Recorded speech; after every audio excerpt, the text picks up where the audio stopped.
बिस्मिल्लाहिर्रहमानिर्रहीम। अस्सलाम वालेकुम। कैसे हैं सब लोग?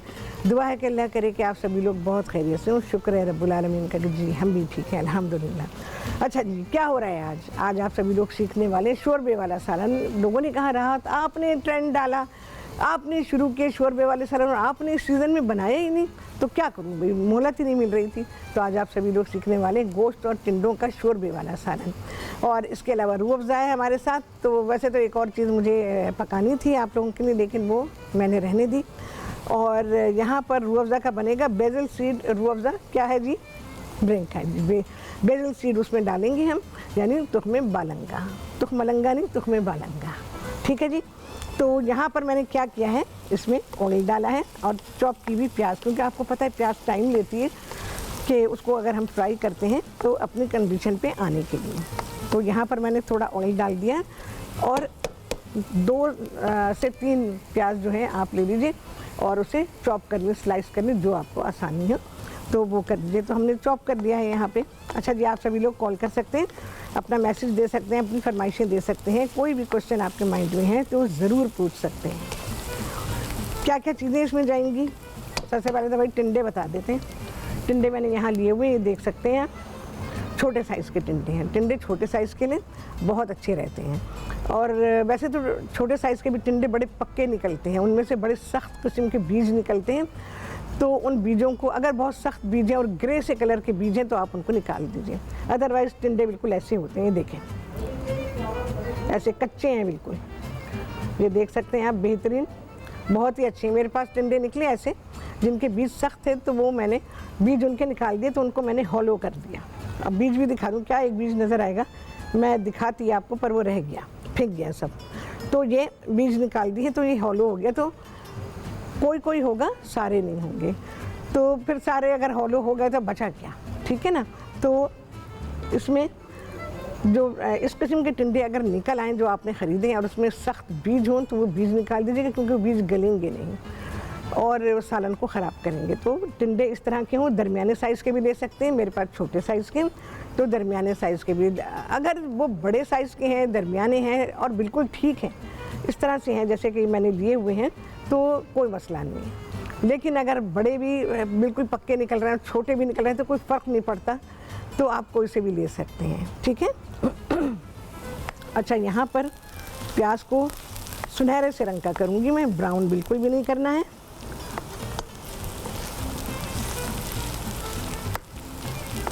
जैसे ही ये कलर पकड़ेगी प्याज, तो मैं इसमें चीज़ें डालूँगी। अच्छा जी, इसमें मैं लौंगे और साबुत काली मिर्चें डाल रही हूँ, तकरीबन 1 सवा चाय के चमचे के बराबर हैं दोनों। तो ये मैंने डाल दी हैं अभी से। बहुत सिंपल चीज़ें हैं। अच्छा, जब से मैं प्याज को फ्राई कर रही हूँ तो मैंने इसमें ज़रा सा पानी डाल दिया था। अब जा रहा है पिसा हुआ अदरक और लहसुन, तकरीबन 2 खाने के चमचे।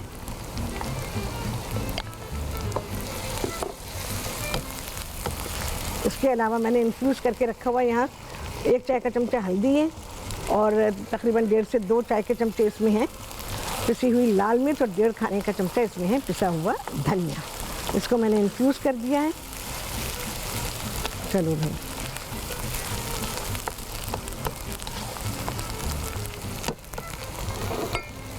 मसाला डाल रही हूँ मैं इसमें।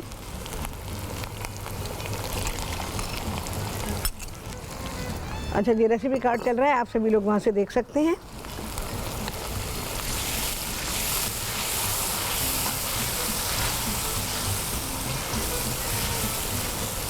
मसाला जैसे ही थोड़ा सा भुनेगा तो मैं इसमें टिंडे डालूँगी।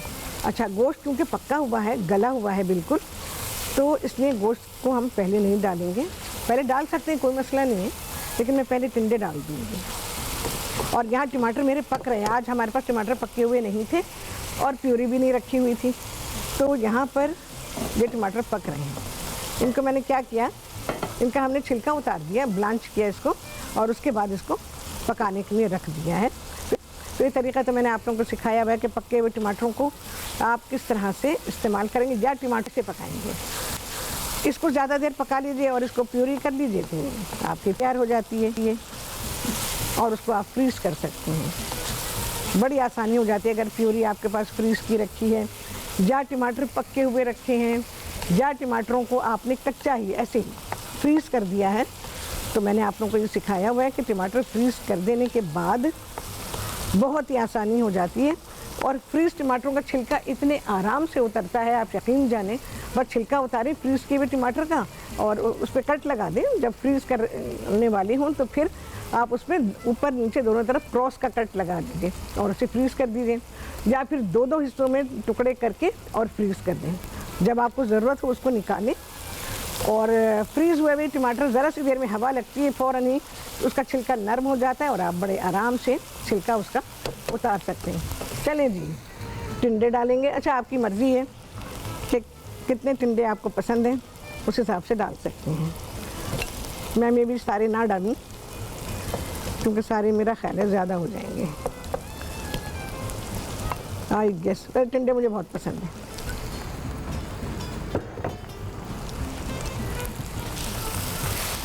इसको मैं भूनूंगी। भूनने के बाद क्या करूंगी, मैं इसमें गोश्त डाल दूंगी। अगर ब्रेक आ गई तो मैं आपको प्रोसीजर बता रही हूँ इसका। तो हम इसको अभी भुनाई करेंगे इसकी, और भूनने के बाद मैं इसमें गोश्त शामिल करूंगी और ये जो टमाटर पक रहे हैं इनको डाल दूंगी। फिर इसके साथ भुनाई करेंगे और टमाटर घुल जाएंगे तो बस इसमें मैं यखनी डाल दूंगी। यहाँ यखनी रखी हुई है, ये देखिए आप, जो गोश्त पकाया था उसकी यखनी है। अच्छा, गोश्त पकाने के लिए जो यखनी तैयार की उसमें बस अदरक लहसुन डाला है, पानी डाला है और गोश्त को हमने पका लिया है। बकरे के गोश्त को मैं इसमें इस्तेमाल कर रही हूँ। हाफ़ kg आप गोश्त लेंगे इस रेसिपी के लिए जो मैंने आपके लिए दी हुई है, और उसको हमने गला लिया है यहाँ पर। अच्छा, गोश्त जो है वो हड्डी के साथ है, तो आप हड्डी के साथ ही लें। शोरबे वाला सालन जब भी पकाना हो हमेशा गोश्त हड्डी वाला होना चाहिए साथ में।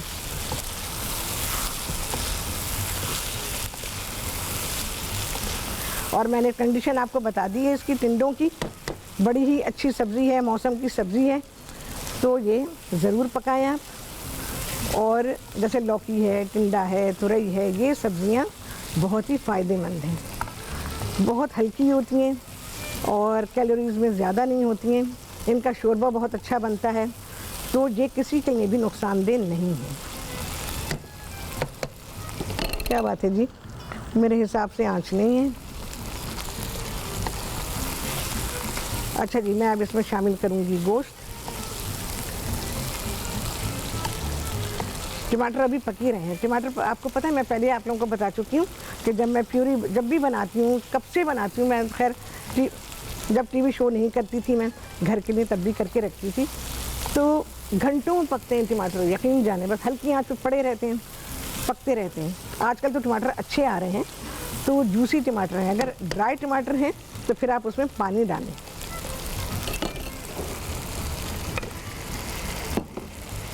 ये पक्का हुआ गला हुआ गोश्त है।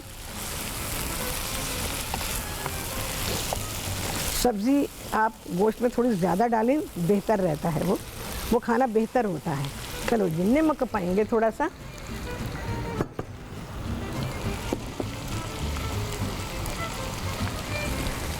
आजकल उसमें बरसात का मौसम है ना, तो नमक में, चीनी में नमी आ जाती है। तो नमक में जिस बर्तन में भी आपने रखा हुआ हो या जिस जार में रखा हुआ है उसमें ना थोड़े से चावल डाल दिया करें, तो उससे क्या होगा, वो नमी को एब्जॉर्ब कर लेते हैं। चावल नमी को एब्जॉर्ब कर लेते हैं। भुनाई होगी भाई अभी।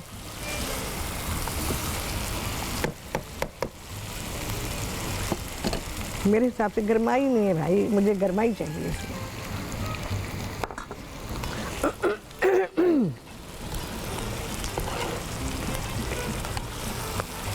ये शोरबे वाले सालन मौसम के हिसाब से बेहतरीन लाजवाब खाना होता है, सेहत बख्श खाना है ये। इसका रिवाज मैंने डाला, किस किस चीज़ का मैंने शोरबे वाला सालन नहीं पकाया। आप लोगों को सिखाया मैंने। गाजर गोश्त बनाया, लौकी गोश्त, टिंडे गोश्त, शलजम गोश्त। हो उसका तो जवाब ही नहीं है। शलजम जो डाले जाते हैं, तो शलजम का भी सीज़न नहीं है, तो बे सीज़न के अगर हैं तो उसमें कड़वाहट होगी। जब सीज़न के आते हैं तो उसमें मिठास होती है, बहुत अच्छे होते हैं। अच्छा, बाद लोगों को शलजम में क्या होता है, उनको कड़वाहट लगती है, वो हल्दी डाल के उसको उबालते हैं, पता नहीं क्या क्या करते हैं। हालांकि इन चीज़ों की ज़रूरत बिल्कुल भी नहीं है। शलजम का अपना टेस्ट बहुत ही आला होता है। और जो शबदेग बनाई जाती है आप सभी लोग जानते हैं, उसमें शलजम डाले जाते हैं। तो शलजम बकरे के गोश्त के साथ मिलकर बहुत ही अच्छा फ्लेवर बनाता है। अच्छा जी, अब मैं इसमें शामिल करूँगी ये जो टमाटर पक रहे हैं, ये डाल दूँगी।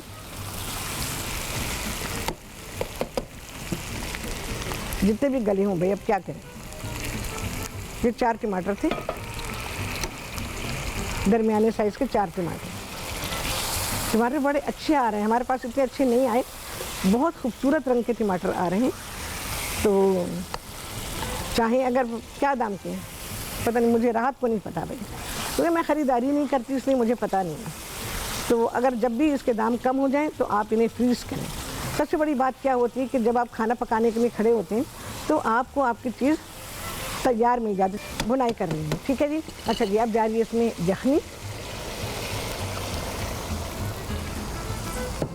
थोड़ा सा पानी बस इसकी ग्रेवी बनाने के लिए। ज़ीरा 1-1.5 चाय का चमचा, कूटा हुआ ज़ीरा।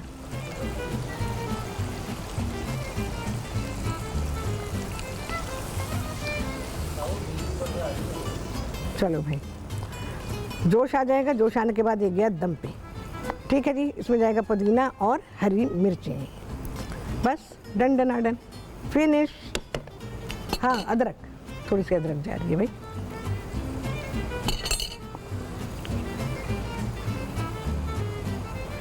अच्छा, उस वक्त तक पकेगा जब तक कि टिंडे गल जाए। ठीक है जी, मैं कवर करती हूँ इसे। और अब आ जाते हैं रूह अफ़ज़ा बनाने के लिए। अच्छा जी, रूह अफ़ज़ा बनाने के लिए क्या क्या चाहिए होगा। सबसे पहले तो हमें रूह अफ़ज़ा चाहिए भाई, और इसके अलावा तुख्मे बालंगा है, भिगो के रखा हुआ है, नींबू का रस है, पुदीने के पत्ते हैं और चीनी है और पानी है। ठीक है जी। अच्छा जी, सबसे पहले रूह अफ़ज़ा का पैगाम आप सभी लोगों के लिए कि रूह अफ़ज़ा कहते हैं मशरूब मशरक़ सिर्फ पाकिस्तान में ही नहीं बल्कि 35 ममालिक में पिया और पसंद किया जाता है।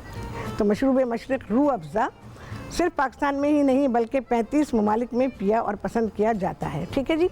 तो ये तो था पैगाम रूह अफ़ज़ा का। और अब मैं इसमें पानी डालूँगी।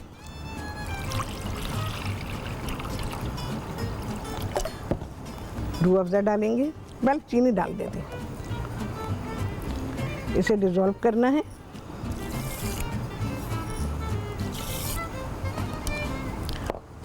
और रूह अफ़ज़ा,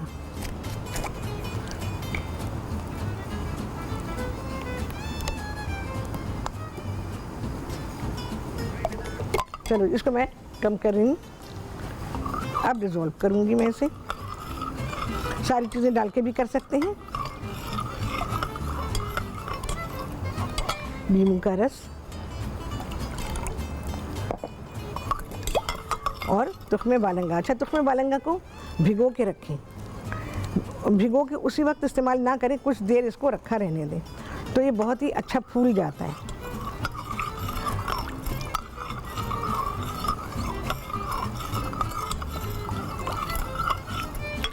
शुगर डिज़ोल्व हो जाए, अभी बिल्कुल डिज़ोल्व नहीं हुई है, साबुत साबुत है देखें। तुख्मे बालंगा हालांकि इसका अपना कोई टेस्ट होता नहीं है, लेकिन फिर भी शरबतों में बहुत ही अच्छा लगता है, डिज़र्ट्स में बहुत ही अच्छा लगता है। ये पल्पिटेशन को रोकता है, यानी हार्ट बीट अगर बढ़ी हुई है तो उसको कंट्रोल करता है। शरबत ना भी हो आपके पास तो तुख्मे बालंगा को अगर इस्तेमाल कर रहे हैं तो पानी में भी कर सकते हैं, सिर्फ पानी में।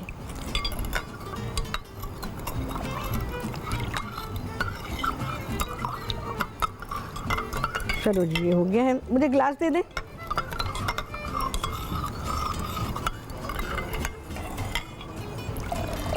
तुख्मे बालंगा बिल्कुल अलग अलग हो गया, थोड़ा सा और डाल दूँ। अच्छा जी, सालन तैयार नहीं है अभी। बिस्मिल्लाहिर्रहमानिर्रहीम। आपको मैं दिखा देती हूँ, क्योंकि ऑब्वियसली सभी को मालूम है कि सालन पकने में कितनी देर लगती है, सब्ज़ी को गलने में कितनी देर लगती है। आज मैंने उसको उबाल के नहीं डाला, आज मैंने ऐसे ही डाला ताकि आप लोगों को पता चले कि कच्ची सब्ज़ी के साथ आप किस तरह पकाएंगे। लौकी को जानते हैं आप सभी लोग कि मैंने उसको उबाल कर और पकाने का तरीका आपको सिखाया। कई सब्जियां ऐसी हैं कि जिनको मैंने बॉईल किया और फिर उसको जैसे गोश्त बॉईल करते हैं ऐसे सब्जियों को किया और उससे हमने सालन पकाया। ठीक है जी। अच्छा जी, पुदीना डाला था मैंने इसमें और हरी मिर्चें, मेरा सिग्नेचर स्टाइल 3 हरी मिर्चें ये आ गई भाई। अच्छा जी, थोड़ी सी अदरक डालूंगी मैं इस पे और पुदीना। Mint goes very well with टिंडा।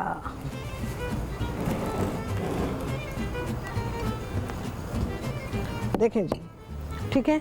अच्छा जी, ये हमारी तंदूरी चपातियाँ हैं जो कि मैं इसके साथ सर्व कर रही हूँ। घर की चपाती दे सकते हैं, बॉइल्ड राइस के साथ बहुत ही लाजवाब जाता है। मेरा इरादा था लेकिन वो हो नहीं पाया, वरना मैं आज इसको बॉइल्ड राइस के साथ सर्व करती। बहुत ही मज़े के लगते हैं। लौकी गोश्त भी, टिंडा गोश्त भी बॉइल्ड राइस के साथ बेहतरीन लाजवाब। अच्छा जी, यहाँ पर मैंने रूह अफ़ज़ा बना दिया है और रूह अफ़ज़ा में मैंने पुदीना भी शामिल किया है। ठीक है, बहुत ही ठंडा ठंडा कूल कूल एकदम। अच्छा, जिन लोगों को ज़रा ये है कि उनको ठंडा नहीं चाहिए तो आप इसे गर्म भी इस्तेमाल कर सकते हैं। फिर गर्म पीना चाहते हैं तो दूध में डाल के पीजिए, तो ये आपको फ़ायदा देगा।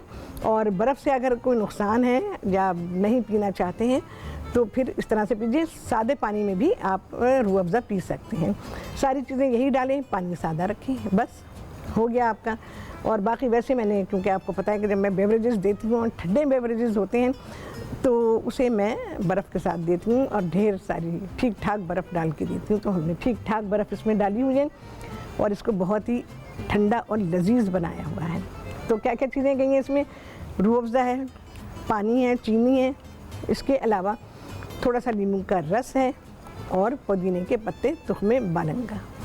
ये सारी चीज़ें जो कि आमतौर पर घरों में होती है, तुख़्मे बालंगा घर में रखा करें। उससे ये होगा कि जब भी आपको ज़रूरत पड़ जाए इसको पीने की, वैसे तो रोज़ाना पीना चाहिए भाई।